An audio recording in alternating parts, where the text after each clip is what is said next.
This is the Chapter 5 End Test Review for Math 7. So this is going to cover sections 5.4 to 5.6. And those sections include solving proportions, so writing and solving proportions, slope, and direct variation. So let's go ahead and get started. Here it says to solve the proportion. So you're given a proportion that's already written, and then your job here is to solve for that variable. So there's a couple ways we can do this. One, using cross products, so using that shoelace method. And the other way would be doing multiplication. So here I look at 7 to 42, and I think, okay, well I multiply 7 by 6 to get myself 42. So I have to do the same thing down here. I'm going to multiply by 6. So I have to think what number multiplied by 6 gives me 48. And here that would be 8. So n equals 8. Now that works when there's numbers easier to work with like these. Sometimes when you're dealing with decimals, it's not as easy. So the next method I will show you is the cross product. So here x over 2 equals 40 over 16. Again, we could do the multiplication method this way, but I'm going to show you cross product just to make sure we all remember.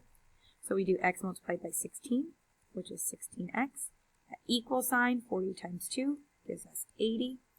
Then we treat this like a one-step equation. We divide both sides by 16 to get x alone. And we have to figure out how many times does 80 go into 16, which in this case is 5.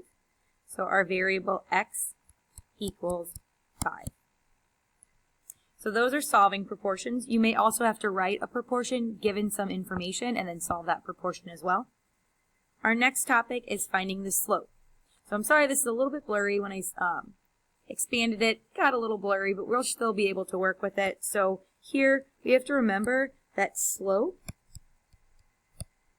is rise over run. And this is helpful when we have a graph to work with. So we have to figure out to get from point A to point B, and we look at our first point on the graph, meaning from left to right. Our first point here to our second point. And we have to do rise first. So we go up 1, and then we run a positive 2. So our slope here would be 1/2. If we needed to simplify, we would simplify. But here, since it's already in simplest form, our slope is 1/2. Our next problem is a little bit different because there's that decimal there, but we're still doing the idea of rise to run. So from 1.6, when we move up, we actually move up 4/10, and then we go over 1. And again, we had talked about this in class, but when you have something over 1, it's not necessarily having to be written that way. You can actually just write the slope as 4/10. You can leave it that way. But if you have it over 1, it's not incorrect, so either way is acceptable. Now, we also have to find and then interpret the slope. So interpreting means basically putting the slope back into the context of the problem. So our graph here, or our table here, is minutes and words, so we're going to use that idea in order to interpret our slope. And again, slope is rise over run, but here it's also helpful to think the change in y over the change in x. So this second one here is a little bit more helpful when we have a table. So we're going to look at our y first, which is right here, to get from 135 to 225. We add 90. And then we look at our x changing, 3 to 5, we add 2. So our change in y is 90, our change in x is 2. So here, that is actually our slope. But we want to simplify our slope, so we're going to divide those both by 2. So we're going to cut them both in half, and we end up getting 45 over 1. And again, we could write that as just 45. Either one would be okay, but then we want to interpret that.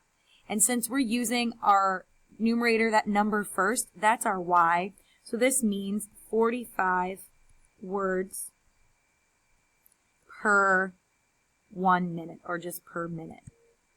You could also kind of word this backwards and say in 1 minute there are 45 words. Either one is fine. I'm just using change in y over change in x, so I'm going to use my y first, then my x.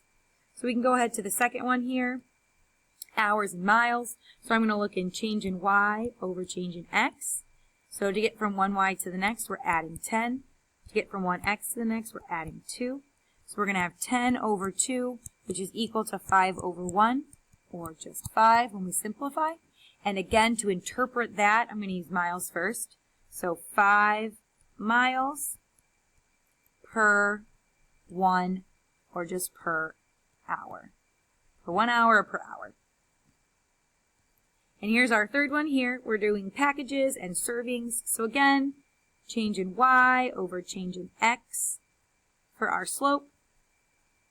So going from 9 to 15, we're adding 6. And then, what keeps happening? 6 to 10, we're adding 4. So it is 6 over 4, which when we simplify is 3 over 2. So we can leave it at 3 halves. And then what that means is 3 servings per 2 packages. And that would be interpreting our slope there as well. Now our next and last section is direct variation. So here we're asked, do x and y show direct variation? Explain your reasoning. So there's a couple things you can be given. One would be the equations, which are we are going to be working with. Another one is the graph. So if it's on a graph, already plotted, does it go through 0, 0? If it does, then it shows direct variation. If it does not, our origin doesn't go through our origin, then it does not show direct variation. Our second one is when we're given a table. Again, we can look to see if that 0, 0 is going to be located there, or if our k, our constant of proportionality, if that is consistent. So either one of those we can deal with. Here we're going to focus on our equation. So I'm going to go ahead and erase what I wrote up there so we can see. So here you want to solve for y, and it's just like a one-step equation. And so even though we're not really solving for y, we're not getting a value, we are just isolating our variable. So here we need to add 9 to both sides, and we're left with y. And here x is alone, 6 plus 9 is a positive 15. So if y equals x plus 15. And the way we can tell with equations if we have direct variation is if we can rewrite that beginning equation with, or make it look like y equals kx, where k cannot equal 0. And see, since we have this plus 15, it ends up not looking like y equals kx. There's that extra piece, so that does not show direct variation. Our next one here, x equals 5/8 y. Sometimes this one's a little harder to see, so I can rewrite this with y on the left side, 5/8 y equals x. Again, I'm still solving for, or still isolating y, still solving for y, so I'm going to multiply. I am going to multiply by the reciprocal, same thing over here, 8 over 5. There we go. And I'm left with y is alone, and then 8 multiplied by, or 8/5 multiplied by x, just 8/5 x. So here, our k is 8/5. So we could say k is 8/5, and this looks like y equals kx. So this would be a yes. And then we have one more here. I'm going to have to rewrite it over to the side. So this is x, y equals 2. So again, I want y alone. And this one seems a little bit weirder because we're actually dividing by x. But since we want y by itself, we need to do just mathematically the correct way to move variables or numbers around. So to isolate this y, we would divide by x, and you're left with y equals 2 over x. So this does not look like y equals kx. X is actually in our denominator, so this is a no. Now, if we have x in our numerator, then we actually are showing direct variation. If we had something like our result was y equals x over 2, that would actually work because we could rewrite that as y equals 1/2 times x. But when x is in the numerator, it's okay. When x is in the denominator, it is not okay. So that's a little rule to remember as you guys are studying. This is the end of the review video. Go ahead and rewatch any section you feel like you need to. Make sure you study your notes. Remember the different formulas, like y equals kx is something that you should remember. Little things like that, and good luck studying.